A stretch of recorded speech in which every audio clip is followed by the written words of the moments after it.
Oh, I need to hit record too. You do need to hit record. Okay, so now I hit record too. All Okay, right. we're recording. All right. So, dude, like little bit, yeah, it would have been just a week ago. I'm looking at the thing. This thing came out for like the scrap for tax purposes. WB Discovery canceled DCAU slash Scooby Doo crossover film officially leaked online. So then I responded in what I thought was very clearly sarcastic, and everyone else except for one person thought it was sarcastic comment was, thank God that got canceled and we still got Velma instead. Then one person goes, what? No, in all capital letters. And then this guy responds, someone missed the sarcasm. And he's like, dude, that's not sarcasm. And then I go, it was. And he goes, no, it wasn't. If it was, it doesn't work. And then he responds to the other guy and he goes, there's no sarcasm to be caught, as it may very well be a serious comment. You can also write me that for you it's sarcasm, but not like that. If you do that, you are just being rude. And he goes, you can infer the sarcasm because who the fuck watched that show? And then he goes, instead, I can infer all right. For your information, simple, mini, too many. Trust that there are always those who don't think like you and skull a cabbage. I What? don't know. I don't know. It's like, then someone else responds, bro, it was sarcasm. You don't have to go see deep in it. It's so fucking obvious he was being sarcastic. Then he responds, no, it wasn't sarcasm. You can't say for sure. Instead, I rightly go there and how, and you don't stop me. That's right, and I do it. No, it's not obvious at all. It may very well be a sincere opinion to be respected. What you say is inappropriate and meaningless. You just screwed up too. Let me tell you, you have a terrible sense of humor. If you laugh at certain things, you can't expect others to laugh too. You and your small group of friends take it easy and respect the others. Did you understand? It's useless for you to write such absurd nonsense just to justify your bad humor. It's like, I'm not reading all What? of that, LOL. Bro, you're just dense. It was sarcasm. Get over it. It's not that deep. But you already said that it I was. know. Oh, trust me, I know. That's like, I just stopped commenting. And like every once in a while, I look at my phone. I'm like, holy shit, 5 more fucking Instagram things. And then he responds, have you done to writing absurd bullshits? And then they respond, English, motherfucker, English. And he's like, question mark, ha ha ha. It's like, fuck English, clown, 100 million times. And my English is awesome for your information. It's like, and they respond, no, it isn't. LOL. I think you need to get your money back from your teacher. And this other person goes, little bro upset over fucking sarcasm. Skull emoji. And he's like, what an ignorant, rude, childish, and nonsensical comment. Nothing more false, dude. I'm not upset at all. I'm very calm. I only rightly admonished your little friend's nonsense, and I repeat, it is not sarcasm. In fact, not sarcasm worthy of the name, at least. If that's sarcasm, it's the worst sarcasm I've ever read. And skull, a cabbage? Do you really think that ridiculous emoji adds anything to your pointless, already ridiculous little comment about it? You are delusional then. Basically, your comment corresponds to a this guy don't laugh to our humor. Like he must think we're all like really close friends, me and these Right. strangers. I.e., an extremely childish and stupid way of reasoning. Okay, you can laugh all you want, but if you do so just because someone has far better humor than you, or maybe just have another kind of humor, it is hugely absurd, stupid, and ridiculous. You managed to destroy yourself with just one small comment. Clap emoji. If we look for the term dumb in the dictionary, there's a photo with this, your little comment, winky face poop emoji. I ain't reading all that. A bear has just ingested a shit ton of cocaine. It's like, have you? And then he responds, have you done to write bullshit? Call out emoji. Dude. And then he responds, have you learnt not to give people a stroke when you text? And he goes, okay, dude. Oh, there's more comments too. And then he responds, wait, go ahead. I'm losing so many brain cells. Yeah, no, trust me, I get it. And then he responds, yes, it is. No, it isn't, to one of the people for some reason. And then someone responds to me, laughing my ass off. And then they respond, which is like, oh shit, they're responding to the old weirdo. It's like, you definitely don't understand sarcasm. And then now he's writing a paragraph again. He goes, instead, I definitely understand the sarcasm and I appreciate it very much. But that's not, in parentheses, good sarcasm. If it is, it doesn't work. You two are yet another user who assumes very badly. You think you're a phenomenon, but you screwed up sensationally. That's bad sarcasm. And you've actually written a pointless, unintelligent, nonsensical little comment.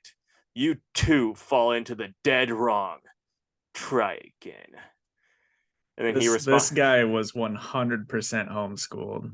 Like, I really think it started off like he just didn't fucking pick up on the sarcasm, and now he's just trolling. Like, that's really what I think it's like. I'm hoping. I don't. Yeah, it's just like, I don't know. He's just not. He just doesn't get the social cues. Yeah. And then this guy goes, pretty sure it worked for everyone other than you, and you are too egotistic to accept the fact that you didn't get the sarcasm the first time. And then he goes, the weirdo goes, okay, edgy kid. And he's like, then the other guy goes, your replies in those comment thread depict that you are the edgelord here. And then someone else goes, some random person goes, everyone else but you got the sarcasm, but sure, it wasn't obvious at all, laughing emoji. And then like, I'm getting these like while I'm at the gym. I'm just like, oh Lord, please stop, guys. That should have been enough, inspiration. Just crank out some reps. And then he responds, everyone else? Shit. Just you four cats with a terrible sense of humor. Me, on the other hand, I have a great sense of humor. And at least I don't automatically take a different opinion as a joke, which I should. Will you stop insisting? You will get nothing from me. Anyway, I remained Chad-based. You only lose with me. No, it wasn't obvious at all. It is a possible, respectable opinion. If you laugh at this stuff, you have a terrible sense of humor. You freak, and everyone else, who are not even by mistake, hold on to the dick and stop breaking with me. With me, you shit yourself. You just make a bad impression, and that's it. Are you done, or do you want me to take you off again? It's useless of you to write bullshit just to justify your bad humor. Do yourself a decent culture and humor. So do everyone a favor. Oh, and he spells this out in all capital letters. Okay, DUDE. You just know this guy owns a fedora. Oh shit. I picture him. So I know you don't watch. I think you should leave. But there's this one episode where like this guy, they're like at this trial, and one like they're reading this, like there's insider trading going on, and like they're reading the text, and then they're like, oh, and like they're doing like, oh yeah, you need to sell these stocks now because blah blah blah. It's going into this type of shit, and then they're like, also, did you see Brian's hat? And like it cuts to like it shows like this guy that is Brian because he's wearing this fedora with like safari. It's like, holy shit, it's the funniest fucking thing. He's like, what the fuck? Like that's how I picture him. Right. My goodness, that's enough to make me never want to post anything on Instagram. Right, and it's not done. We don't need any more. We don't need any more. Oh no, the YouTube contingency. How much more? We're like 30 minutes in. I know, a little bit more, not a lot. So then this other guy responds, me on the other hand, I have a great sense of humor, in quotes. I didn't once offend you, but after reading that, maybe get your head out of your ass. Laughing emojis. Talk about thinking so highly of yourself. All you're doing is making yourself look like an egotistical child who can't admit he's wrong. So keep going. I ain't worried. And then he just goes, I mean, I don't know how to, because he's like trying to be funny. So he's like, writing it where it's like, you ha ha ha, this guy don't laugh at our super humor. Huh. Watch out, that idiotic giggle emoji you use doesn't really validate your null argument. They just make you look more childish, clown emoji. I won't read any more of your bullshit. Okay, dude. He's like, and then he responds, says, I'm childish for using an emoji, and then proceeds to use an emoji. Keep going, making yourself look more like a clown with each reply, clown emoji. And then he goes, no, dude, you are the clown here, not me. I am Chad based, in fact. Flex sunglasses. Once again, you stupidly and childishly use an emoji that backfires on you. I have done nothing but rightly criticize your absurd elementary school bullying behavior. You are the jokers. I am an intelligent and mature person who is actually triumphing over your ignorance. Go to school of manners and buy yourself a decent brain. Flip off. Okay, dude. And then flex. Now I think he's trolling. Yeah, flex emojis with sunglasses, and that's how it ended. That was like a week's worth of shit. It was. I just look at my phone like, maybe he's just a Velma fan. Maybe that's what it is. I really upset him when I mean, I do believe that. Yes, yeah. I do believe that. He's got to be like in the writer's room or something, That's Mindy Kaling's burner. Yeah, yeah, exactly. Honestly, she seems just as insufferable as that person. Yeah. So okay. Mad Lib? Let's do Mad Lib, man. Since we actually remembered to do it with the YouTube segment this time.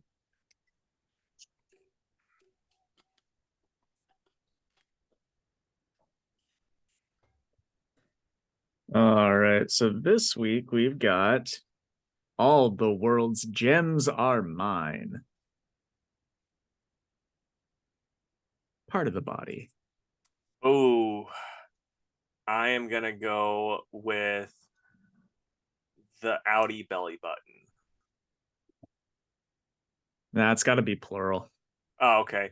Some balls.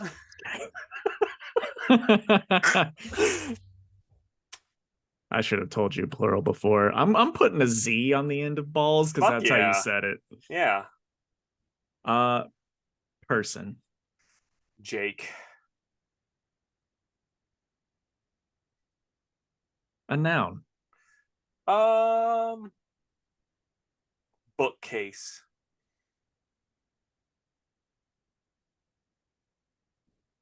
Adjective. Dirty. A noun.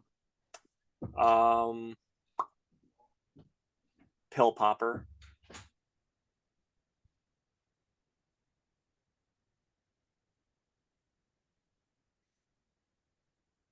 An adjective.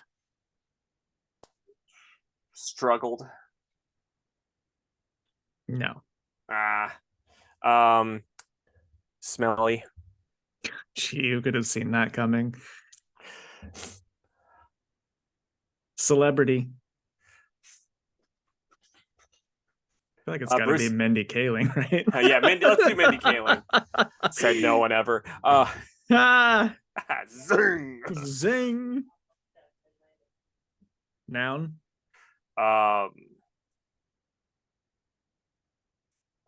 When you're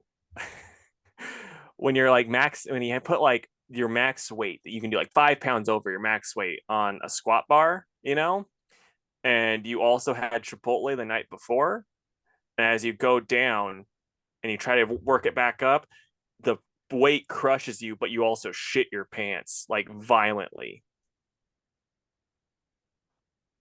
So it's the shit that we're focusing on here, though. Also, probably breaking your legs from the weight of the squat. because like your max is normally like, let's just say, because I know your max is 600, so it's like you're like, yeah, I'm feeling good. I had Chipotle yesterday, 615. I'm gonna set my new personal best, and you put that on there, and then like as you get down there, you're like, this is lightweight. You get halfway up, your bowels evacuate, you're like, ah, and it just crushes you, breaks both your legs. Okay, I'll do my best. Part of the body. Schlong. I could have gone with Audi belly button that time, but they're kind of the same thing, same size, right? A noun. Audi belly button. Okay.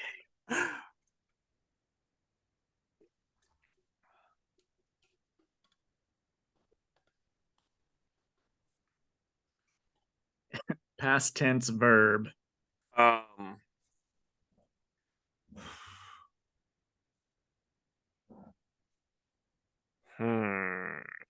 Drive. Drove.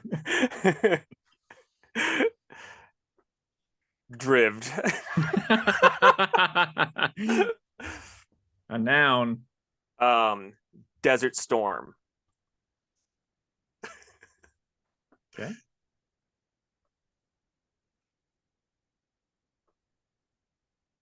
Adjective. Let's go with magnificent. It's a big word for Elmo. Why do you call me Elmo? Because I'm ticklish? Verb. Let's go with fucking. The first of this, when I was like, he's gonna say fucking. You think you're so sly. My goodness, part of the body. Oof. Let's go with the taint.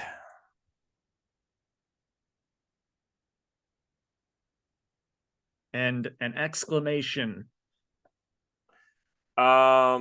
Balls. You've already said balls. Okay, fine. Like how much of an exclamation can it be? Does it just have to be like one word, or can I be like, that's a certified chode? Because that's an exclamation. Okay, that works.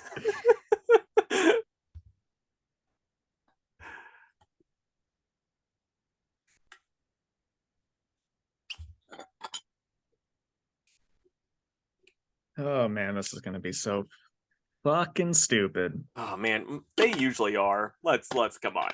Yeah. All right. Once again, the title is All the World's Gems Are Mine. Rouge the Bat flapped her powerful balls and soared high above Team Jake. I've seen those on DeviantArt, so like it makes sense. Like the mental picture's there.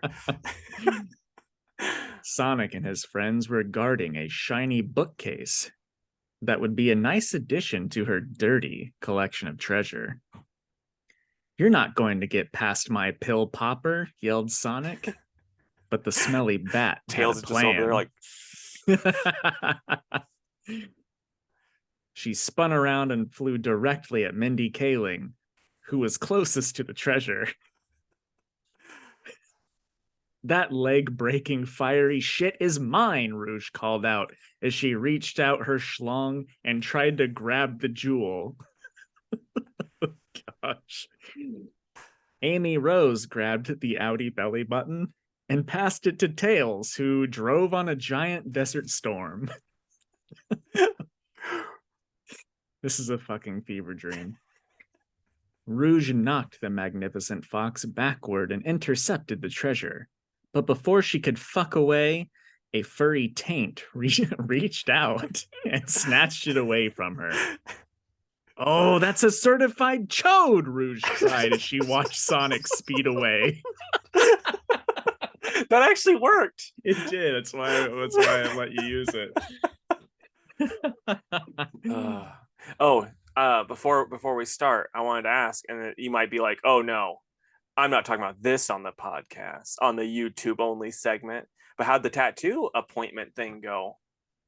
Oh, it went well. It's going to be a full Two Worlds podcast back tattoo, correct? Yeah, Cool. for sure. Cool. Nah, it's gonna be a Witcher tattoo. Oh, nice. Yeah, I'm excited. What's it? Is it going to be like? I'm assuming sword related, or you going to get like the actual like Henry Cavill like on your chest? I do plan to get his two swords eventually, but this one is the first like wolf's head medallion that he wears that signifies the Witcher school. Where are you gonna get it at? Just in this area, I'm assuming. No, I'm gonna put it like right here. Ooh, that's not good. That's gonna be probably not a fun spot, huh? It'll be fine. pretty bony though. It's not gonna be like on my elbow. Oh, though. okay. It's gonna be like here to here. I gotcha. It should be fine. Yeah, my first tattoo, the guy that was doing it, his name was Rico, and his whole goal in life was like, I want to be just everything tattoo. And I was asking him like, well, what's some of the worst spots? And he's like, the knee. It's like when I had that was terrible. Like I've got tattoos on my skull. It's like in other spots, but the knee, I was like having to be held down to get that done. I was just thinking in my head, I'm like, bud, like cool that this is like what you feel like you need to do, but like no one's forcing you to do this. No, I don't know. I mean, for me, it was my rib cage. I won't do that again. That fucking sucked. Yeah. But I've heard fingers and like the back of the hand hurts pretty bad. Yeah. And then obviously elbow, knee. And I hear like ladies are always like, nah, it doesn't hurt, but all the guys say like the inside of the arm. So Oh, see, when I got this done, it didn't hurt at all. Right. Honestly. And but like, I got big old meaty guns, like I work out. That's true. You do. So it's just, I was only worried about accidentally killing Rico by flexing because it's so much muscle, Of course. Because these aren't licensed. That the one on my waistline sucked pretty bad too. Like I was like constantly flexing. So like, dude, my abs were just wrecked for like a week. That's what you get for showing off. You're just like, look at them. Look at how sexy my abs are. The guy's just doing it. He's like, holy fuck, he's shredded. The whole time he's not looking. I'm like, dude. Yeah, come on, look. I did crunches for this. All right, well, you've got the opener. Start us off, dude. What's up, everybody? It is Casey with Two Worlds Podcast, and with me, as always, it's the shonen to buy jump. It's Jake. How you doing, buddy? I'm good, man. How are you? Not too bad. My dog is blowing it up in here, though. Hallie's sitting over here, and she is like, I know she just ate dog food. Oh wait, I did give her a burger, so it's my own undoing because she is gonna kill me before this podcast is over. She got some stanky farts, huh? Yeah. That reminds me. So this is a funny story, and then if we can jump into your big news about a certain Shonen Jump character. But today, over the weekend, I was over at Breeze, and we were in bed, and like whenever I have to fart, I'll cough, so she doesn't know I do it. But then this time, I went. And then my fart was louder than my cough. So it was just this very loud fart went over the cough, and she's like, "Oh!" And so like she's like laughing. She's like annoyed that I farted, but she's also like laughing. So she has her face covered. But I'm like, honey, you don't want to be covering your face with the blanket because I farted under the covers. She's like, and she's like, yeah. I mean, she does know that everybody farts, right? Yeah, but I'm supposed to get up and leave and go in the other room. She can do it wherever she wants, and I think that's sexist. Yeah, I agree. That's why I cough when I do it. Equal rights, equal farts. Right? That's the name of this episode. We got it already. Yeah, I know, right? So yeah, you mentioned Shonen Jump because your boy finally finished Naruto this week. Hooray! Now, is Naruto like Dragon Ball Z, where they have, yeah, they do. They have like the Naruto Shippuden or whatever, where it's like Dragon Ball Z Kai, correct? Where it's like, yeah, this is less filler. Or am I making that up? You're making that up. Okay, never mind then. Naruto is Dragon Ball, Shippuden is Z. I gotcha. Is it better? Is Shippuden better? I mean, Because I know you. it's the same. It's just they're older by a couple of years. Well, okay, because I knew you liked Dragon Ball more, and than Dragon Ball Z because it's a little bit more grounded. So I don't know if it's kind of the same thing or if it's still just like Nah, no. I mean it's the same thing. They're Gotcha. just aged up a little bit, but it was really good. I do think so. Like spoilers here. The last episode is Naruto's wedding. So like the last 8 episodes or so are like village stuff and like friends like getting him gifts like leading up to the wedding, which is really fine. It's just that it was a little weird because all of that happened after like the world saving fight. Yeah, It shouldn't have been as many episodes, I think. Like maybe by half. Because it just felt like the show's climax was just like a little like it happened too long ago by the time you watch those other episodes. But final episode was really good. Everything about it. that's kind of shonen jumpy though, where it's just like, hey, we got pretty serious there for a little bit. Let's have a party. Well, right, but I mean it's the finale though. Yeah, I know. But I mean, like, hell, I remember Dragon Ball Z where it was just like, yeah, we just fought Kid Buu, and now we're gonna do this big fun tournament thing where we're not gonna even show them fighting. It's just gonna be them kind of like, yeah, Goku's gonna be a bad dad and be Oob's dad now. Yeah. Yeah. I mean it's whatever. Goten's is like, what the fuck? Goku's like, bye. Yeah. Thankfully there's no bad dads in the end of Naruto. So this is just from stuff that I've like read online, like in comment sections and stuff. The people that watched the Boruto are like, yeah, Naruto kind of became a bad father, and I'm like, oh, okay. I hear Boruto's not very good. Yeah, I hear that show's absolute trash. From like all of my friends that have watched both don't like it, so I'm like, I don't need to see it. It's not worth all those episodes for a couple of cool fights. And I guess it's been like a couple of years since they had like a non-filler like actual story driven episode. Oh, I gotcha. In fact, sorry, one No, last thing. I think I just saw that they're doing like 4. They just announced like 4 episodes for the original Naruto show. So it's like Boruto is that bad that they're like, let's do a couple episodes for the original. Yeah. Like, I mean, that's kind of like the way you feel about that's kind of how I feel about like Dragon Ball GT. Like, I've been watching videos online about that show. I'm like, man, I kind of want to watch it because like the stuff that happens sounds crazy. Like when characters die this time, they actually stay dead, and like we get the ending sound. Like I've watched the ending because it keeps popping up on my YouTube, and I'm like, this sounds wild.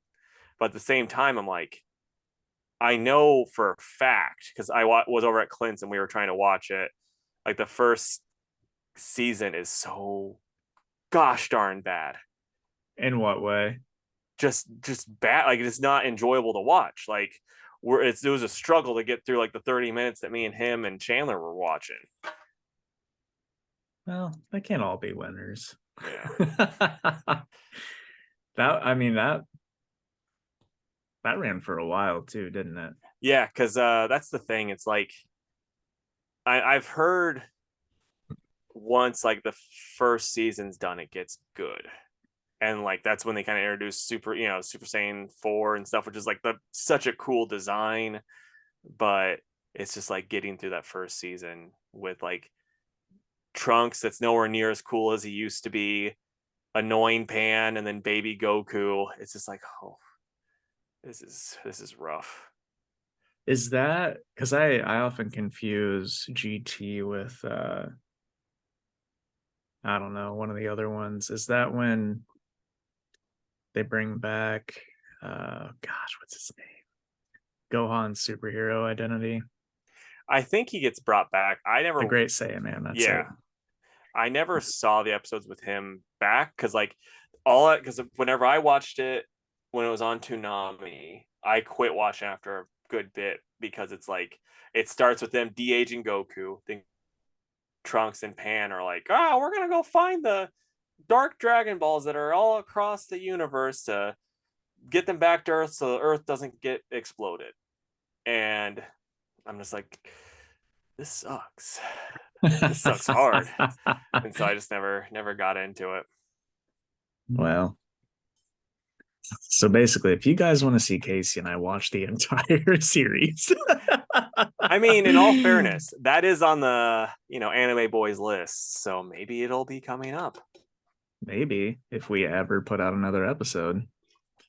I think we'll record this week. Okay. But whenever it gets put out, who knows? we do have one in the backlog. So. One in the chamber. Yep. Which I have one in the chamber while I watch Soul Eater. Jeez. I don't hate it that bad. much. I think it's fine. But I just was like, this will be too funny. Oh, so anyway, last bit that we can actually move on to news. So I then started JoJo's Bizarre Adventure, which has been a treat so far. Sounds like it's a trip from everything I've heard. Oh yeah, it's like super over the top, but I mean it's pretty funny, and then honestly the action's pretty awesome. So I get why people like it. I guess like the biggest thing is like where other animes do like a bunch of lady fan service, this one like over accentuates all the men, but like on purpose, like they're self-aware of it. So that's what makes it funny. I got you. But yeah, it's cool. You gonna cosplay as a JoJo character for C2E2?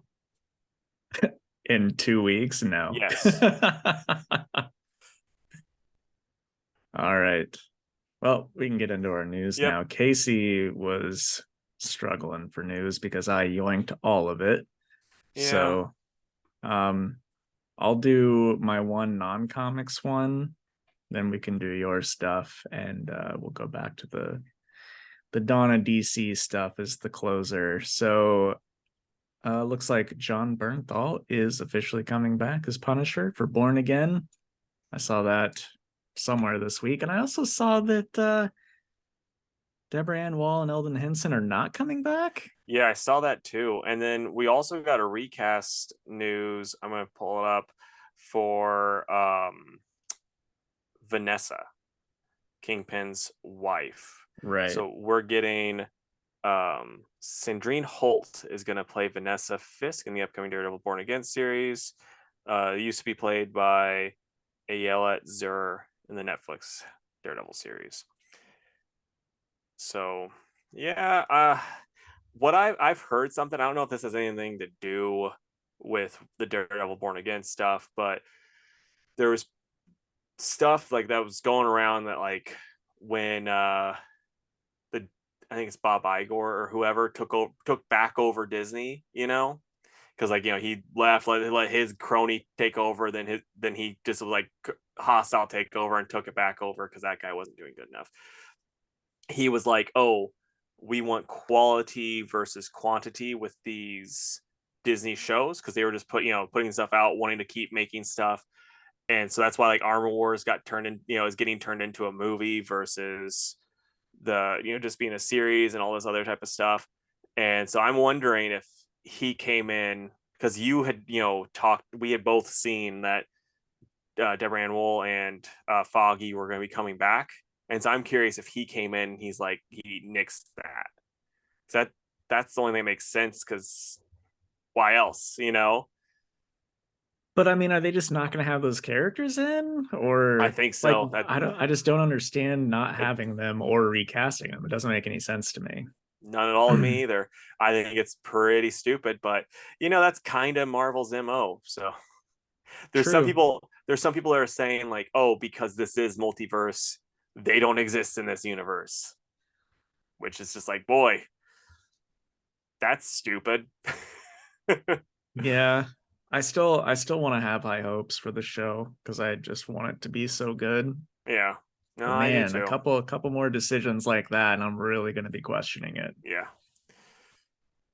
Okay, so DC's animated Batman the Cape Crusader series from Matt Reeves has received a 2-season order. So it's going to be on Amazon. Might be good. I just hope the animation's good. Yeah. Because story, I mean, even like an okay Batman cartoon is still better than like a lot of cartoons. So I just need the animation to be solid. Yeah, Because I think Matt Reeves can write a good Batman story. I know you weren't hot on it, but I mean, I think that movie sucked. But it very you can still do something better with this, and this would fill in the blanks. Maybe a thing that's, it's going to sound controversial, but thing that I'm kind of worried about is, if I remember correctly, JJ Abrams and Paul Dini were helping with it, and it's like JJ Abrams is an idiot. He's proven that time and time again. And then Paul Dini chooses some of the stupidest things to do with Batman. Don't get me wrong, animated series, amazing, but at the same time, him being like, it would be a really good idea. Batman banging teenage Batgirl, getting her pregnant, and then her having a miscarriage. That's a good idea. That happened in the extended animated verse that Dini was responsible for. So, it's got me worried between that brain trust. and Abrams is probably like, dude, you're a genius. Yeah, Abrams like, remember when you had Batman get a teenage girl pregnant, and then she had a miscarriage, and then Dick Grayson and got really mad at Batman over it? Yeah, fucking more of that. And Matt Reeves is like, make him bad at his job too. 2 seasons. Yeah, it's like he's gonna be really bad at what he does, and people will just say, he's early at it, so that's why.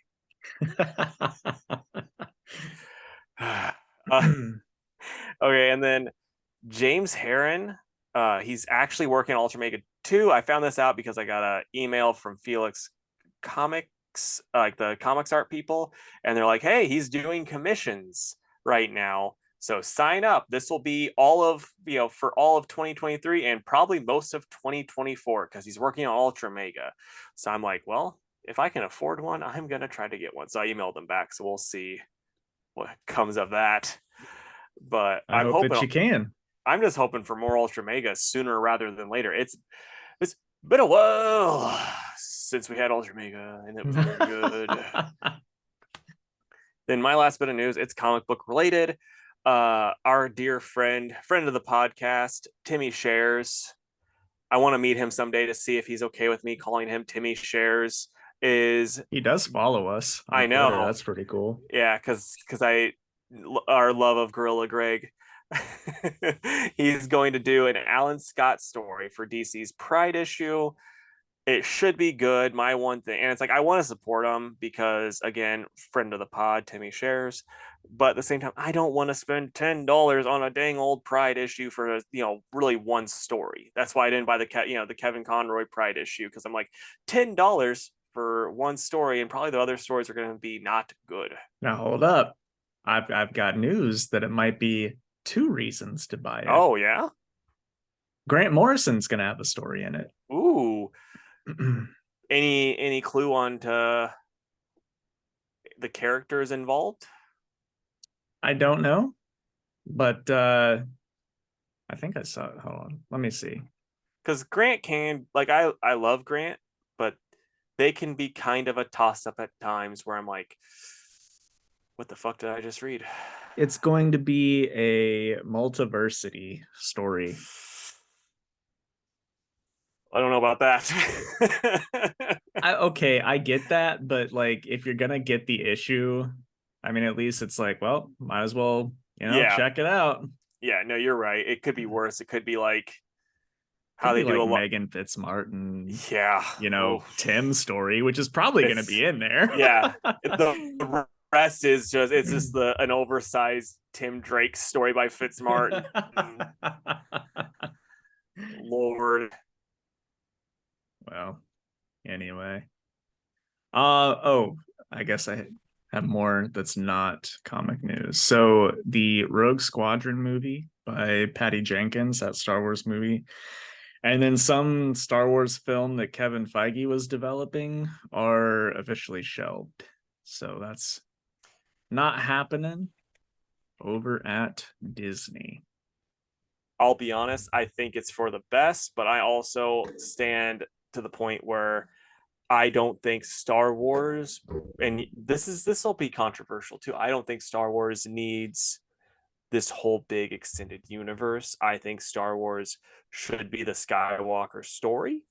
Don't get me wrong, Knights of the Republic, amazing, but this central point is the chosen one, and then like those sequels kind of ruined that because it's like the chosen one, he's gonna bring balance to the Force, and then like Vader. Spoiler alert for Star Wars if you guys are just on episode 2, he actually does sort of bring balance to the Force. He kills the Emperor, but then now it's only good guys, so it's not really balanced, but it kills and the also Emperor. the Emperor didn't die, so Yeah, that's the thing. Like when the sequels come out there and they're like, guess what, all of those movies don't really matter. The Empire was still very strong. The Emperor was still alive the whole time. He had a grandkid. It's like, cool. okay, yeah. He got busy. Yeah. So yeah, it's that is controversial because I do think it needs extended universe stuff. No, But I mean, that's all right. Like I said, I'm not the big Star Wars head of the group, believe it or not. So it's just like to me, with the main focus always being on Skywalkers, and then now you get these people on Twitter being like, maybe just let's do one without the Skywalkers. It's like, oh, maybe you just fucking shut up. Okay, but everyone is still calling for that Jar Jar Binks's dad solo movie. Yes, please. That's what that's the Taika Waititi one. Yeah, for sure. All right. Now some comic news. Before we get into the Dawn of DC stuff, there's 2 other bits. The first one, and this one was surprising. I had heard like a year or 2 ago, the Gold Key was coming back, and I was like, huh. I mean, that's pretty cool, but I don't really know if that's going to go anywhere. But I just saw this last week that it is for sure coming back, and it's currently looking for submissions. So you have to have 6 issues, completely finished, script, art, everything. So if any of you out there do have all that done, submit it to Gold Key, see if you get published. But I don't know, some of those old Gold Key comics are pretty neato, so I think it's cool that somebody who loved Gold Key a bunch bought it and is bringing it back. That's my take. You gonna try to submit anything? You're gonna be like, hey, Brian and Mike, my 2 artist friends, get to work. No, because Brian is too busy and Mike also too busy. Like, Mike, you know how you have those kids? Not anymore. We're going on a retreat, an art retreat. It's just me standing over him. Yeah. And Mike's like, I'm weirdly into this. This is awoken something in me. All right, and then the other thing, some Marvel news.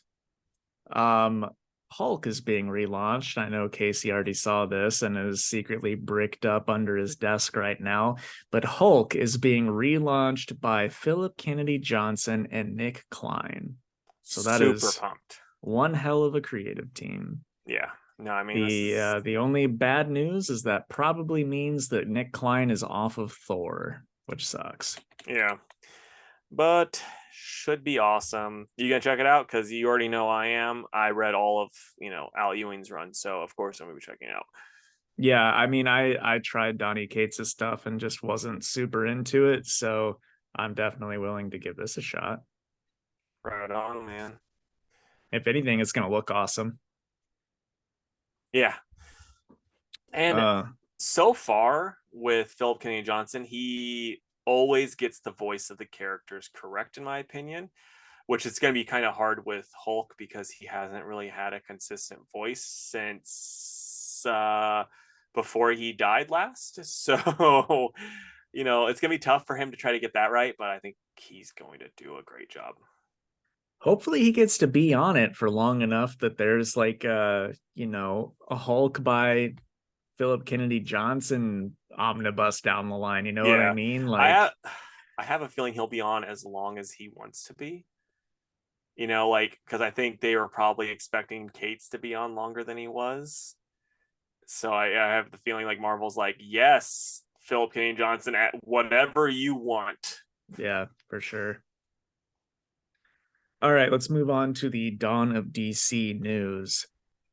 Oh no, there's one other thing. I'm an idiot. So Chip Zdarsky teased the end of his Daredevil saga. That's going to be this August. So, a bummer. But if Chip thinks that he's told all that he needs to tell for Daredevil, then so be it. I'm fine with that. Honestly, I think I've loved his run 100%. So like as I say, this genuinely though. I think creators can stay on books too long, and he's probably staying on this one a little too long. Like I remember Dan Slott staying on Spider-Man way too long, and it's just this is the same thing where it's like you don't want to get stale, and I don't think he has gotten stale. I think he's told his story perfectly, and he's done everything he's needed to, but he hasn't always been new reader friendly, and so I think it's gonna be good. It's just depending on who they get. So not only that, but I'm hoping that Chip takes over Amazing Spider-Man I and would that they get a be all different about artist that. too. Yeah, get Chichetto on that too. I mean, maybe, right? I mean, that'd be awesome. Okay, so now we can talk about the Dawn of DC announcements. I started to list one, and then I was like, oh, there's another one, and then like three more came out. So I'm like, all right, I'm just gonna lump it all together. Okay, so the first one, the second biggest bummer, in my opinion, is the Flash relaunch. And that's going to be written by Cy Spurrier and art by Mike Diodato.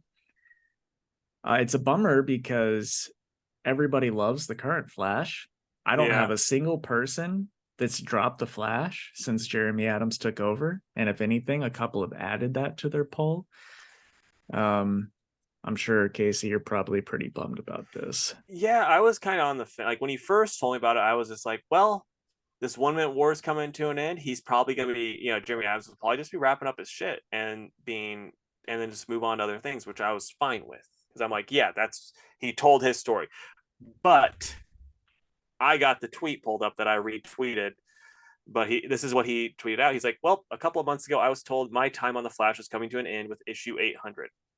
I was and am very bummed about the decision. I fall in love with the West family and had many more stories in mind, but they said they wanted a new creative and tonal direction, and well, that's that.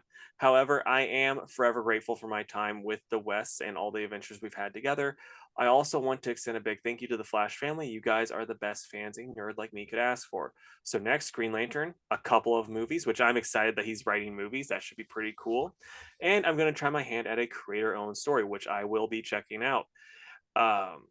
Yeah, so I hope you all will join me for all of that. Stay tuned. And like it just sucks because it's one thing if he was doing subpar stuff, but all this stuff he's been doing at the Flash has been incredible and well received. Yeah, and like I've not seen anybody talk bad about it online, even on Twitter, where they find things to hate about good things. So it doesn't really make any sense why they're doing this. And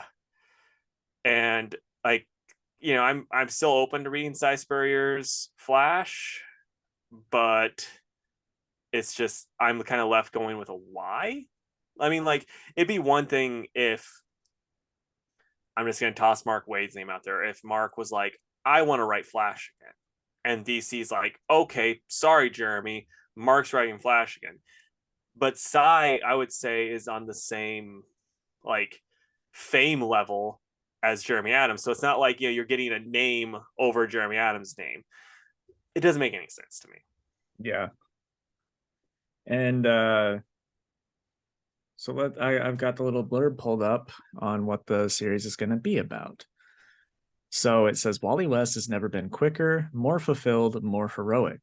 His loving family is around him, and yet something is off, very off. His evolving understanding of his powers has opened Wally to new avenues of sci-fi adventure and attuned his senses to strange new ideas. Something whispers from the dark vibrations beyond the Speed Force, and as Wally experiments with creative new approaches to his powers, he encounters, or approach to his powers, there should be a comma there, he encounters new realms, mysterious allies, and mind-shattering terrors. Starting with a prelude in the soon-to-be legendary Flash 800, the Chronicles of the Fastest Man Alive take an action-packed turn towards cosmic horror. So it's just like, yeah, it's pretty much a 180 from what Jeremy Adams was doing, I think, where his stuff was kind of more light and fun, right?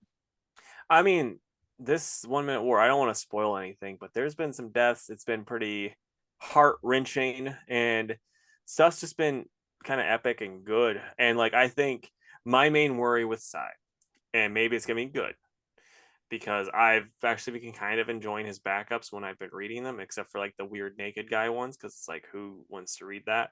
But it's like, we know from his Black Knight, sometimes he'll just write characters how he wants to write them. And that's my main worry, is that he's going to just write Flash how he wants it to be written, and not actually like the character like I feel like Jeremy Adams did. So Not that this means anything, but he did make a comment. And so he tweeted something, and then part of it says, a lot to say, but not much I can share. What must be mentioned is that the current run is spectacular. Whatever new realms and ideas we explore, we will do so with respect and a grateful eye on the treasures we inherit. So it's like, anyone can say that. We'll see if it happens. Yeah. Also, the two promo images they showed, one for 800 and one for either a variant for 800, or maybe it's the first issue of the Flash relaunch.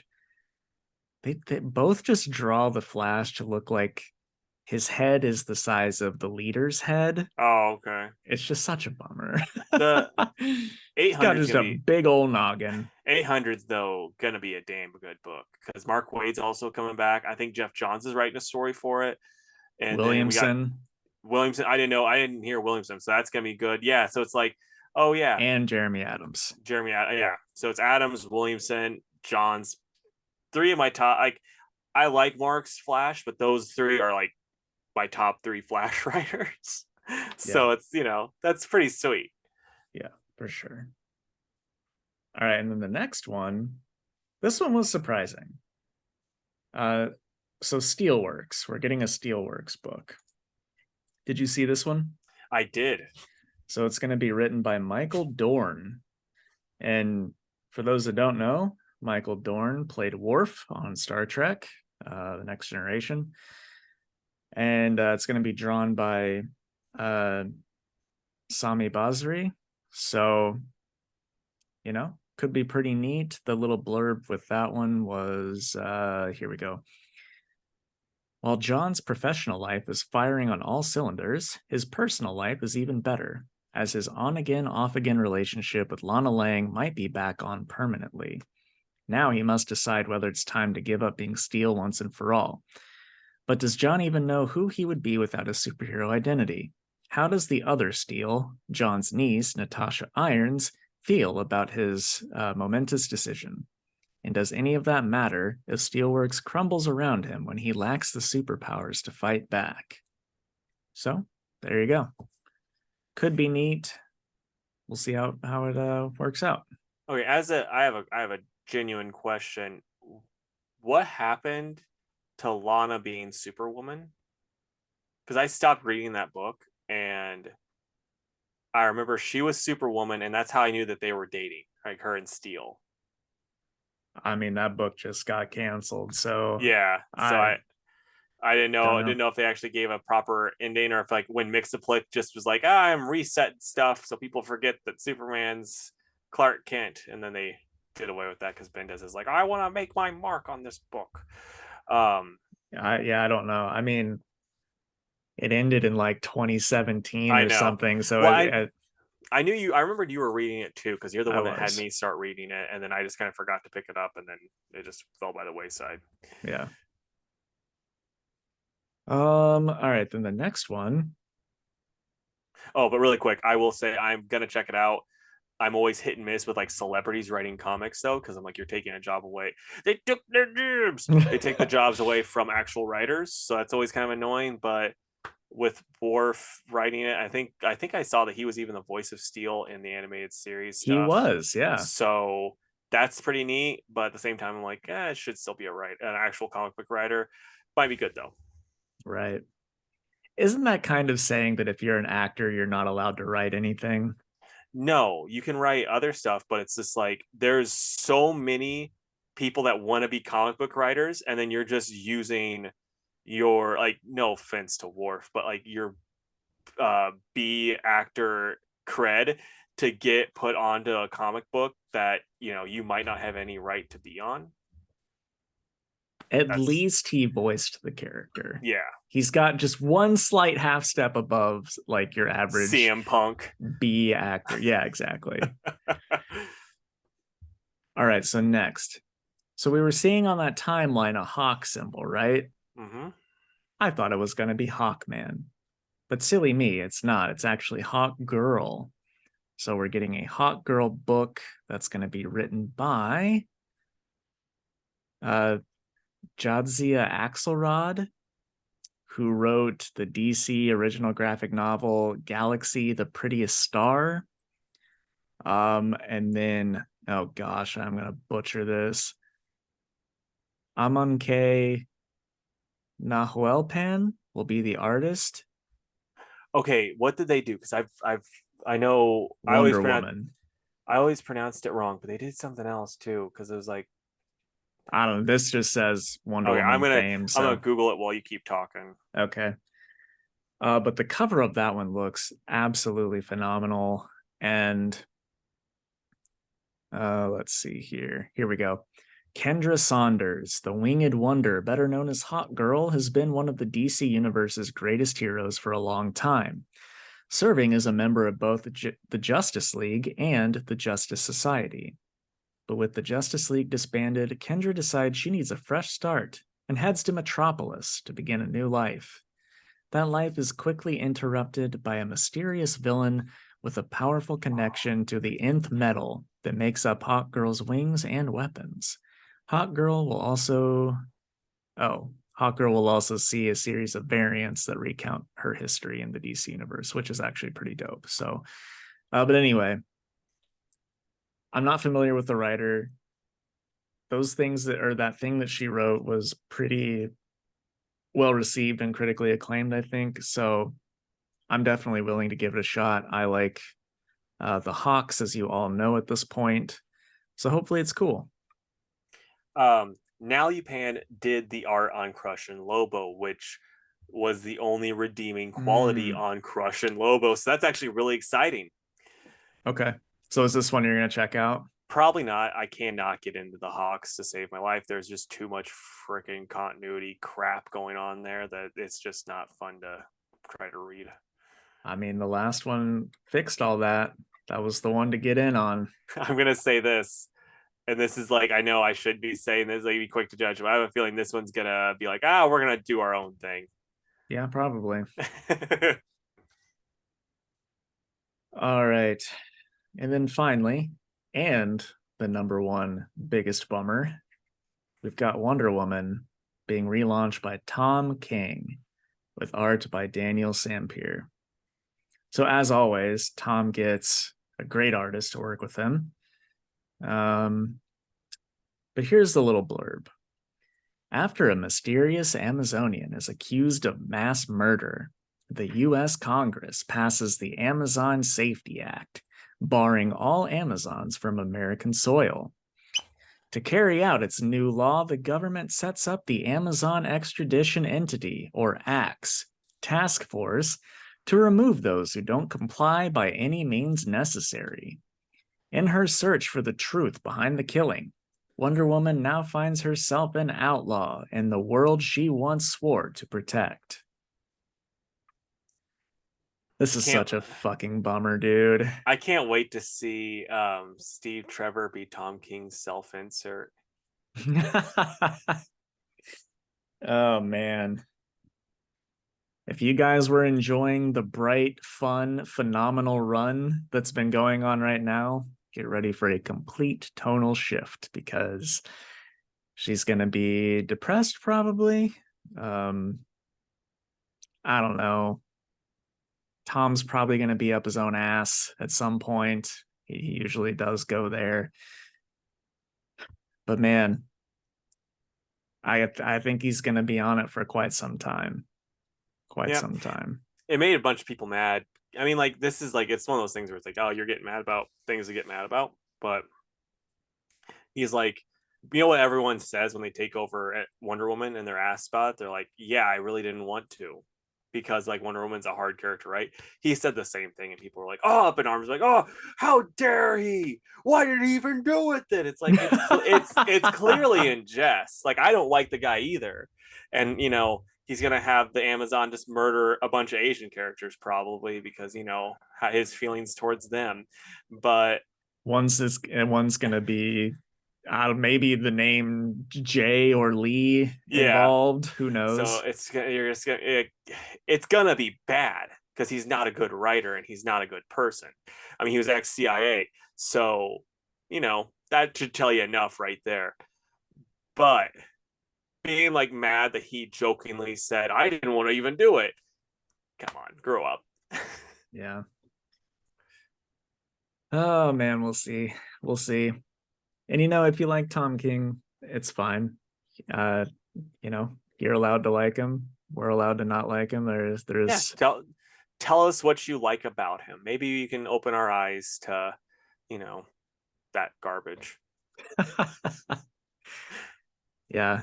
And really, I mean, as Casey just said, our biggest issue is mostly him as a person. Yeah. He's just not nice to people. But anyway, yeah. Here's the thing that kind of bums me out, and it's my own fault. I want to like check out all these like number ones from Dawn of DC, because unlike the New 52 or even Rebirth, there's not going to be like that many. So it's like, yeah, I want to check, you know, maybe I'll really dig something like Steelworks, who knows? But it's like, dude, like I would have read anything on Wonder Woman. Like it didn't matter who was going to be on it except for like Cy Spurrier. But now it's like, damn it, it's Tom King. So anyway, that's all of the Dawn of DC stuff. I'm curious which one you guys are most excited for. So let us know. Or if there's one that you're really not excited for, let us know. Like all of them. We usually do like a joking poll on our episodes, but maybe we should add those and see if anyone answers which one they're most excited for. Okay. Casey, what comics did you read this week? So I read Fantastic Four, #5, Godzilla Rivals, Mothra versus Titanosaurus, The Joker, The Man Who Stopped Laughing, #6, The Flash, 794, Batman 133, and I'm just gonna mention this. I had you put in my poll, The Flash, 1 Minute War, Start the Clock, #1. I did not need this book. I had already read everything that's in this. This is just a retelling of stuff that was already there. It's like, come on. Are you serious? Yeah. Dang. I didn't even know that. I assumed it was like a special that tied in with the event. That's 100% what I thought. That's what would make sense. But then I'm like looking through, like, I've read this. And then like when you open it up, it even says it's like, oh yeah, this collects these parts. I'm like, But those just came yeah, it's out. like it's not like this is old. This is new. Like, you don't need to do this. Boy, that is just the dumbest thing. Yeah, I mean, it's smart on their part. They made a bunch of money off of knuckleheads like me not Googling beforehand. I'm adding that um to our awards for next year. Oh, okay. Just DC collecting the most recent 3 issues into one book. So I'm stupid, Casey. I forgot to read Batman this week. Oh man. And that was going to be our only mutual it comic. was. Okay, so I read Assassin's Apprentice number 4, X-23 Deadly Regenesis number 1, Scarlet Witch number 3, Static Shadows of Dakota 2, and Moon Knight 21. Okay, I think I have one more than you. You got 5 or 4? I got 5. Oh, we got the same amount. You want to go first? Sure. Okay. Okay, Assassin's Apprentice number 4. It's written by Robin Hobb and Jody Hauser with the illustrations by Ryan Kelly. This issue is really when stuff started to pick up for the main character, and I dug it a whole bunch. He's like finally starting to learn how to steal, and while he hasn't killed anybody, he is learning how to kill people. So I like it a lot. I really hope that it continues because every issue's gotten a little bit better, and this one was above and beyond the best one. So I'm going to give it a 9 out of 10. I really enjoyed it. Right on, man. Okay, so I'm going to go Fantastic Four number 5 first. And this is by Ryan North with Ivan Forelli on the art. I don't know. It's fine. We get the Fantastic Four fight these one dudes, and the guy does this thing where he like messes with them so that they then are gonna slowly die because like he messed with the dimension stuff, and anytime they eat, it all leaves their body. And so then Reed has to figure out a way to stop it. Does some cool stretchy stuff. Like here, get some neat ways of him stretching around. He's like the Vitruvian Man. You said it. Come on, the Da Vinci thing where he's oh, like, I gotcha. Yeah, I'm not I don't really follow. I like his later works. I don't really care much for the early Da Vinci stuff. Wow, we have a Da Vinci hipster, everybody. But no, I'm really not feeling this book. Like I'm trying to struggle through it because I was telling myself for so long, like as soon as Dan Slott leaves, I'm gonna be reading the Fantastic Four, okay? And see, I hit Dan was on it for so long that I hit puberty while he was on it. Now my voice is deeper, and it's still just I'm just like I don't know. I want it to be better than it is, and I'm gonna keep going through, but it's still kind of like it just keeps kind of like losing me more and more. So I'm gonna go probably a 5 out of 10. I think that might have been what I gave the last one. I don't know, but it hasn't knocked my socks off yet. So. And that's so weird because I've had to increase orders every issue. Yeah, like people are really digging it. I'm so happy that they are. I am not. All right. Next, I'll do X-23 Deadly Regenesis. So I got the Women's History Month variant because would you just look at it? It's pretty awesome. She looks awesome. Yeah, who did the cover? Aka. Okay. AKA, not sure. But yeah. It was pretty cool. X-23 is a character that I've always thought was pretty neat, but have never read outside of X-Force. So this is neat. It's got background info on characters that I was not familiar with, but apparently after Googling are very important to Laura's backstory. So like Kimura, I didn't know who Kimura was, but that's like her biggest arch nemesis. And some dude that she dated that who I'm blanking on. Apparently he's like a crazy powerful telepath, Julian something. You know who I'm talking about? What's his name? It's what's his alias? Hellion. Sounds familiar, but I couldn't place him. Okay. Well, anyway. So yeah, it was pretty neat. At the end, she gets gassed by this dude that's called the Haymaker. He's a fighter. And I was hoping it'd be like, he's a farmer. He makes hay. He makes hay. But he hits her with some sort of gas that doesn't let her heal. And it sort of ends on that cliffhanger. So but yeah, it was pretty cool. I'm sure this is just going to be a mini series, but you know, if issue 2 comes out on a light week, I'll probably pick it up. I'll give it a 7 out of 10. Right on, man. Okay, so Godzilla Rivals by Blue Deliquate on the writing duties and Fairwind on the art. I'm gonna start with the good. The art is very nice in it. I'm gonna try to get here's Titanosaurus just being a wrecking boy. He's just not happy. But he sure looks cool. Yeah, he looks awesome.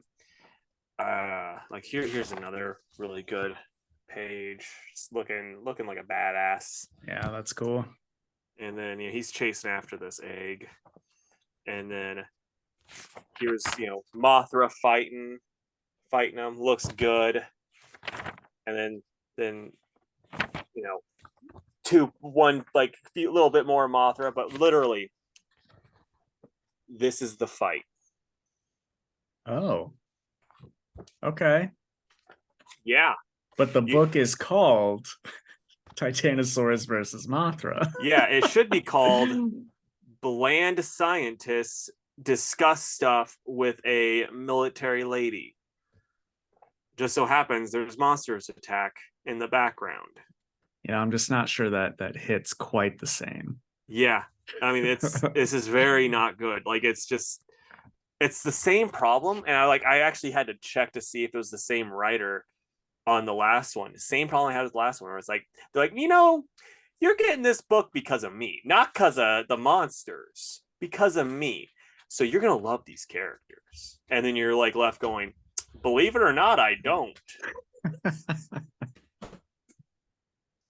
And so yeah, it's just like these characters that are kind of like pretty boring, and then like they're overly science heavy, so they're like trying to explain stuff like fake science, and they're trying to way too hard to lean into that. It doesn't work, and then we barely get any of the actual monster fight in a book called Mothra versus Titanosaurus, and it's $8. I'm gonna give it a 2 out of 10 just for the art, but holy shit. Pick of the week. Not quite. Like, and there's stuff that was done smart, but like very much I'm gonna put like the blame on the IDW editor that was like, yeah, this is a good idea. Like an editor's job is to like basically rein in the creative group and be like, no, this is not what you are signed on to do, because it's like, yeah, if you give a creative person free reign, they're going to do what they want, and it's like, that's not what you are paying them to do. This editor needs to do their job better. Well, glad you liked it, man. The art's really good, I'll say that. Plus, I think the variant was cool too. Yeah. Oh, both the covers, like, yeah, so cool. It's good. All right, Scarlet Witch number 3. It's written by Steve Orlando with art by Sarah Pacelli. And this was a really fun issue. This one was a team up with Polaris. Are you a Polaris fan, Casey? Yeah, hit and miss. I like Peter David's Polaris, but other than that, I've not read a lot of her. So, Wasn't she in that Captain Marvel book we were reading for a little bit? Wasn't she part of Sword, or is that another green-haired yes, lady? yes, no, I don't think it was. I think it was because there's a lady that's head of Sword. That's head of Sword. Oh, then who am I thinking of? That's because there. I mean, there is a green haired lady that's head of Sword. Um, Oh, Abigail Brand. yes, that's who that was. But she was, Polaris was one of the main ladies in the Peter David X Factor that had Gambit in it that you were reading. I gotcha. Boy, it's very confusing because both wear sunglasses all the time. Yeah, dude. What was really funny is like my sister had a Polaris toy and a Rogue toy back in the 1900s. Wow. And fun fact, they were the same exact toy. Just painted different. That's hilarious, dude. Yeah, like because they even had like both of them had their arms like kind of flexed like this, and you would pull it back, and they both punch, which is like makes sense for Rogue, but not gonna lie, Polaris punched me, I'd be like, "Ow, okay." You mean the mistress of magnetism isn't throwing haymakers? Yeah, I don't think she's socking people too often. Like, don't get me wrong, if she uppercutted me, I'd be like, "Oh, cut it out, lady." Rogue does it, I'm dead. Well, anyway, yeah, this book, tons of fun. So the Polaris comes in to visit her sister Wanda, and the last door opens, and Wanda and Polaris get shrunken down to go to some place called Tinyverse in the Subatomica, and they meet this Very gal. clever name. Yeah, I know, right? They meet this gal who essentially, like, her whole city gets destroyed except for her by this invading alien force, and she needs help reclaiming this mythical sword so that she can, lead her people in a revolt and claim her homeland back. So like this whole thing reads like a pretty cool mythology story where, they go on this little adventure, find, this altar where the sword is supposed to be, but they get there and they find out that there is no sword, that it was just made up. So Wanda and Polaris, with their, I don't know why Polaris had to help, but with their powers combined, they create a sword. It's like, yeah, Wanda can warp reality. She could probably handle it on her own. But anyway, Polaris is there and she's got to help. So Polaris is like, "I'll help." And she's like, "Okay." Yeah, you're totally helping me right now. Yeah. But anyway, it was cool. She makes a sword. The day is saved. There's like hardly any dialogue at all except the beginning and the end, because a lot of it's just like short paragraphs, but like I said, told like a mythology story. And I liked it a lot. And then at the end, Wanda goes back just in time to see her little shop explode into flames, and then some lady has all Kat Dennings in her arm, passed out, and I don't know who it is. I think it's she's named like Warrior Woman or something like that. I'm talking about, like their rip-off Wonder Woman. Oh yeah, I know you're talking about. What? I always thought isn't it no wait, that's I don't know. There's so many different Wonder Woman ripoffs. Yeah. But I always thought that she had purple. But I think this one, it might not be the same character, but I think this one was in Cullen Bunn's Fearless Defenders. That was okay. like the all lady defenders book. Oh, okay. I don't know because we don't get her name. But anyway, next, apparently, I mean, the gal says Darcy Lewis has evaded justice long enough. Her cowardly flesh belongs to Scythia, champion of. Oh, her name's Scythia. I thought that was the place at first. We don't get her name. Yeah. And then anyone who would dare defend her must face me, even the Scarlet Witch. So apparently, old Kat Dennings committed some war crimes wherever Scythia's from, and now Scarlet Witch has to be her champion. Did Tom trial King by write combat. this? No idea. He's like self-inserting as Darcy now. But yeah, it was actually a really cool book. I dug it a lot. It was the best one of the series, and honestly, my favorite thing that I read this week. So it does get my pick of the week. Nice, and man. I'll give it a 10. Wow. All right. So next up, it's The Joker, the Man Who Stopped Laughing. And I know it's by Matthew Rosenberg. I'm going to try to find the other creative, but I'm having trouble. That's why I'm stalling right now. Okay. And then Carmine de Giandomenico on the art. Joker's in LA at a stand-up show, kills the stand-up comic. It's the other Joker though, not the one that we have been following. It's Jared Leto. Yeah, this is, the other one's Heath Ledger, and this one's Jared Leto. Heath Ledger's Joker is in the sewers. Jared Leto's is in LA, and he's just causing riots, normal LA type of stuff. And then he's like, there's a Batman that's letting tourists take pictures with him, and he's like, "Hey, get off my block!" And then Joker's like, "Huh?" He doesn't understand what's going on. But then the tourists are like, "Hey, we want to get pictures," and so then they start getting pictures, and Joker's making money for cab fare. And he just blows the Batman's brains out while they're taking pictures. He gets a bunch of money, and he's about to try to get a cab, and then Manhunter.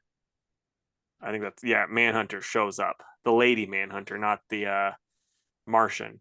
And so she shows up and she attacks them. So that's gonna be pretty neat. I've never actually read anything with her in it, so I always remember seeing Wasn't that book. like a big Greg Rucka character or something like that? Maybe, I don't know. Here's what she looks like for those that are uninformed on her. Yeah. I guess I've never read her book, but I remember always seeing in the back of books when I was middle school, high school, where it'd be like Manhunter issue 1, and it would have like the little synopsis, and I was like, "Oh, Manhunter, that sounds scary. I don't want to read that. I don't like scary stuff." And so I just never did. Plus, it was never at Walden Books. But then the backup story, it's by Ryan Caddy with Matthew Rosenberg also, and then Will Robson doing the art. And so, this Joker that's just the clown, his name is Ralph, and his brother Edward. His brother Edward was the crime Joker, and he died by riding Man Bat like a horse, and he got killed because of that. So then, his brother has to go to the dang old funeral and stuff, and like he killed, like when he first walked in, like they were threatening. It looked like they were threatening on Joker's family, and he killed the little guy that's with Jackanapes. And so then Jackanapes, as he's leaving, he's like, "Funeral tomorrow afternoon, maybe now 2 for 1," as he's carrying the little guy on his shoulder. And so then, like, at the funeral, on top of the casket, it's just the little guy on top of there. Like, it's pretty funny. Joker then realizes, "Hey, yeah, I want to be the Joker." So like I don't know. It was funny, but it's not near as good as like the other ones where it's like Joker trying to find love. Those were so much funnier. This was like just kind of a so-so issue and a pretty solid series. So I'm gonna give it a 7.5 out of 10. It's not so much that it's bad, it's just everything else that they've done so far is better. So real quick, I had to look up that Manhunter series. It came out in 2004, and it wasn't Greg Rucka, it was Mark Andreyko. Okay. I always confuse those two, and I have no idea why. I always confuse Greg Rucka and Greg Pak just because their names are Greg. Okay, well, that makes a little more sense than mine. All right. Yeah, next is Static, Shadows of Dakota, #2. And it's written by Nicholas Draper Ivy and Vita Ayala with art by Nicholas Draper Ivy. This one's really good. It almost got Book of the Week. A lot of it, well, not a lot, a small chunk of it is Virgil and his like the kid that he helps out for their like Big Brothers Big Sisters program. But much like the cartoon, it does a good job of just handling social issues the right way, you know? Mhm. You know, the kid whose name is Quincy is like, you know, my mom and dad like never come to my games. I wish that my family was more like yours. And Static's like, well, you know, they're working extra hard so that they can provide for you. And the fact that they, you know, put you in the, well, I don't want to say put you in this program, but like support you in this program shows that they do care about you. So just like little stuff like that that's wholesome and nice. And then the people that are snatching all the bang babies come to this clinic that Virgil's dad opened up specifically for bang babies, like an after school clinic. Those guys come here and break in and try to take some people. Static tries to stop them, but they're wearing like whatever allows them to not be electrocuted. And they end up getting one kid and getting away. And then at the end, we see the guy that's in charge of that group shows the picture of who he's targeting next, and it's Quincy. So we'll see what happens next issue. But if anything happens to Quincy, I just know Static is going to go completely ape shit. So really looking forward to that and seeing what happens. But I like this book a whole lot. It's going to be a 9.5 out of 10. Right on, man. Okay, so now we got The Flash, Like Father, Like Daughter, 794, 1 Minute War, Part 5. And this is by Jeremy Adams and Roger Cruz on the art. And so you got all of these heroes that are all frozen in time because they're not able to move at this fast enough speed. And Irie's having to watch over them. And then lo and behold, I'm blanking on her name, but the girl that's just kind of like the terrible designed character that's just a rip off of the Batman Who Laughs shows up, and so Irie's having to fight her. And Superman, even though he's kind of frozen because he's not as fast as the Flash, he's still able to kind of move, and he helps as little as he can. And since Irie can and Jay are both connected via the Speed Force, even though Jay is strength based, he can't move, but she can tether him and use him basically like a wrecking ball because his powers, he gets stronger and he also gets invulnerable with the Speed Force. So she's basically just running around using her brother like a fucking wrecking ball, wrecking stuff. And it's pretty good that way. They fight, and yeah, I mean, it's revealed that characters are dead. Jay's getting tortured, and then Barry's very much being a sad sap, but then he comes up with an idea: time travel. So that's kind of annoying. What? Yeah, but then we get this cool pic of old Jay with a gun, ready to go all 90s on these motherfuckers. Boy, that is, I was gonna say, that is the most 90s gun I've ever seen. Yeah, this book has a lot of 90s, early 2000 feel, but in good ways, and I love it. This one's another one. Shame it's coming to an end. Right? It's one of those things where I'm I like this issue, but it's gonna be my pick of the week because this week was kind of this a week for me. This was a weaker issue in this run where it's kind of there's one part too that I'm gonna bring up that didn't make a lot of sense. they don't do a good enough job of explaining how Irie can just make Jay move. Like she's getting attacked, and then out of nowhere, she's like, "Yeah, just come on," and he just does.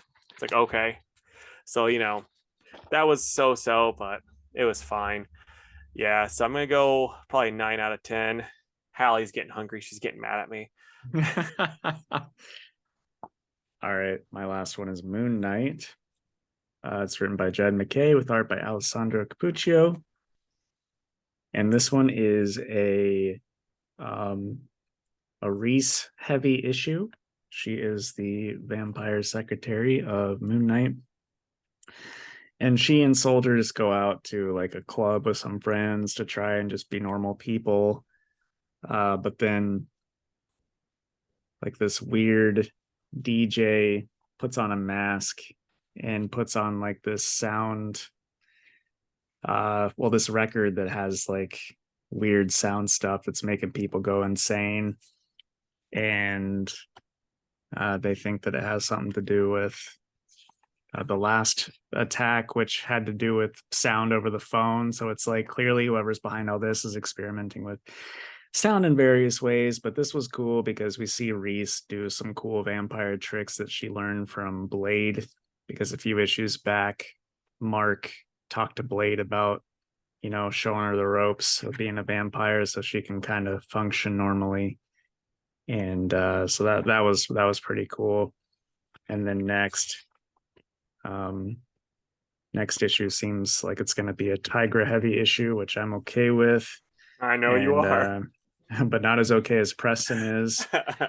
So yeah, it was really cool. Give it like an 8.5 out of 10. I liked it. But it says something when a Moon Knight book cannot have much Moon Knight and it's still just as good as the rest of it. Yeah.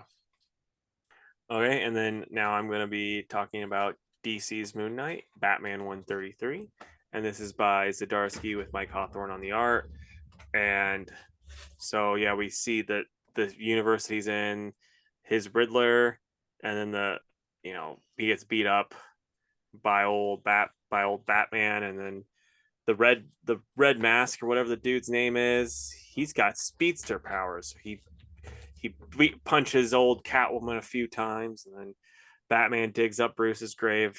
He has a chat with Alfred, and yeah, this is a pretty solid issue. I'm not gonna hate on it too much. Better than last issue.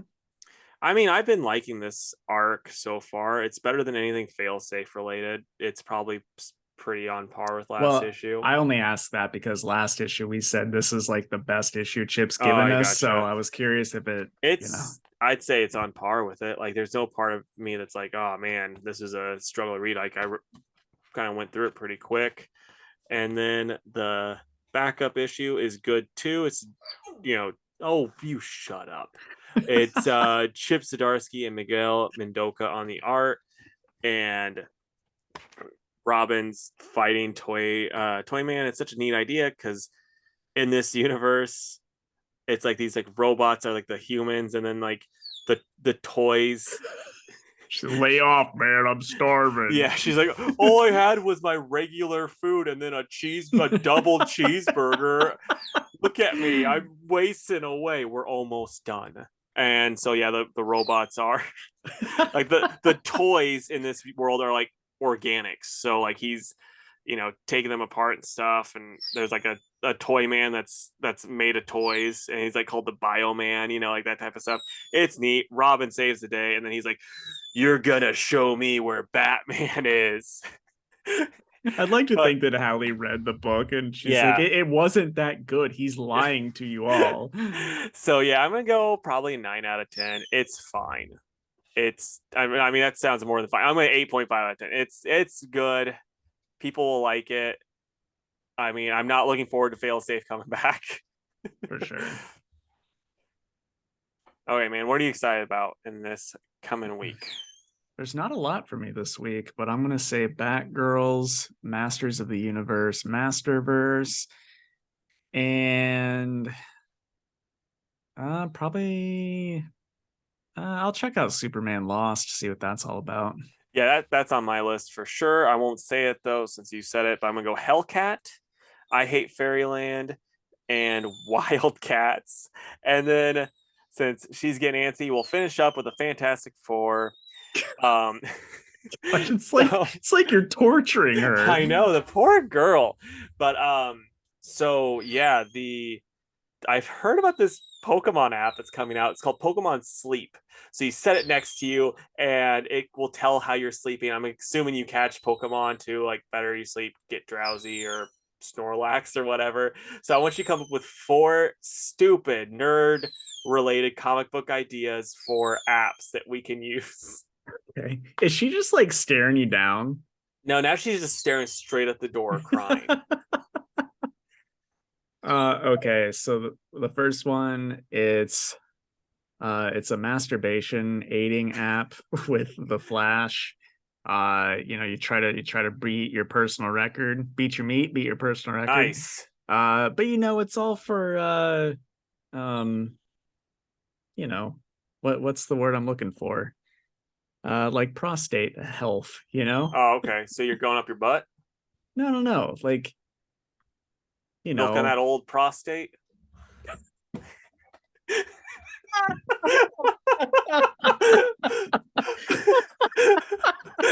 That's not what I was going with, but man, that sounds like an even better app. Yeah, like you take a stab because I didn't look at this beforehand. I need to think about it. Okay, so the one that I came up with, it's like Snapchat, but it's more like a game. So basically, it'll be called Banshee or Siren. So what happens is I'll just grab my phone and I'll scream it into it as loud as I can, and I get like a decibel meter, and and then you go, oh shit, I just got bansheed, I gotta beat him, and then you go back. Oh man, what an idea. Yeah. I figured we could do it at malls, just when we're at funerals, this type of stuff. Right. Okay, another one for me then. Harley Quinn is gonna be the primary developer here, and essentially you go into the app, you push start, and it puts a target on your phone screen, and then you just take a mallet and you smash your phone. Nice. And that's the app. Nice. I got there'd be a Booster Gold one where basically you just type in like, hey, what would what would have happened had I got up the nerve and asked that cute bag boy out, and then he'll just tell you what would have happened. Like he would actually change the future so you could see how terrible things would have happened, because that guy's actually a serial killer and he would have murdered you and your family. Oh, nice.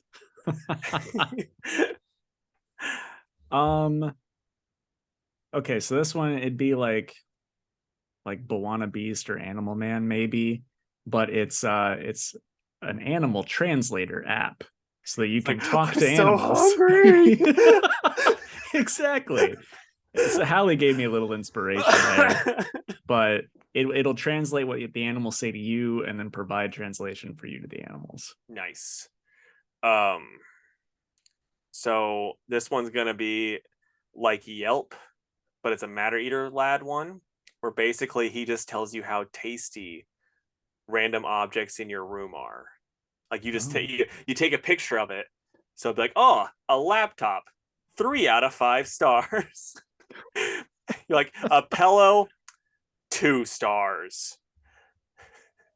Okay. Your prized Godzilla, 5 out of 5.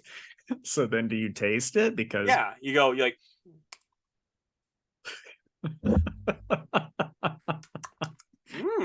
he's right. That's funny.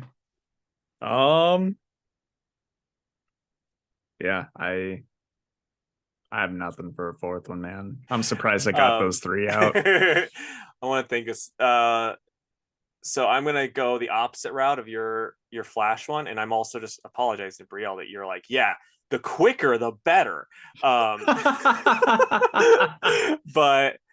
like the Flash villain, the tortoise that can slow things down. He's now like, oh, I'm going straight. You just press this button, you last for forever, to the point where, the lady sitting there is like, or the fellas that are sitting there like,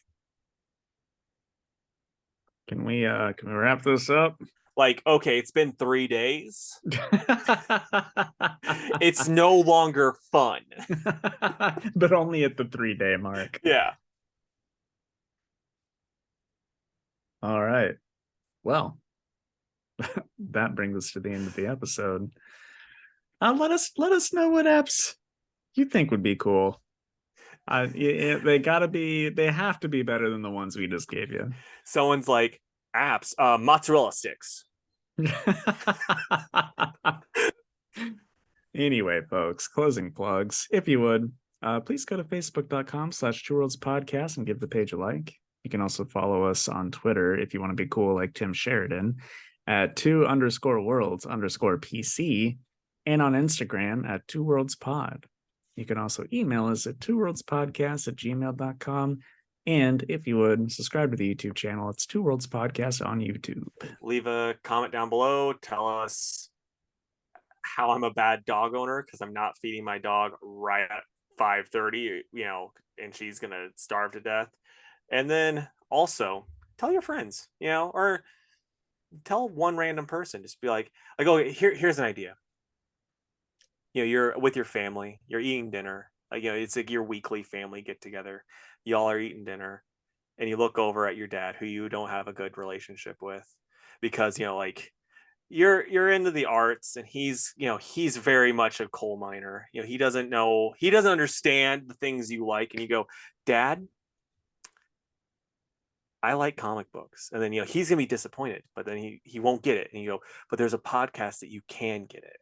It's called the 2 Worlds Podcast. There's like 3 of them. Go with the one that has the really cool logo with the 2 guys, white nerds. And then he'll be like, because he wants to connect even though he doesn't understand you, and he'll listen, and then he'll be like, I get it. But then he'll come back to you and he says, I started reading Moon Knight, and Tigra is so fucking hot. I'm a furry now, son. So and then you say, finally, me too. Yeah. And then you guys hug, and that's your first real hug. But he divorces your mom because she is not understanding of the lifestyle. So tell your family. And we'd love to stay in chat, but my dog is gonna die. Bye, guys. See ya.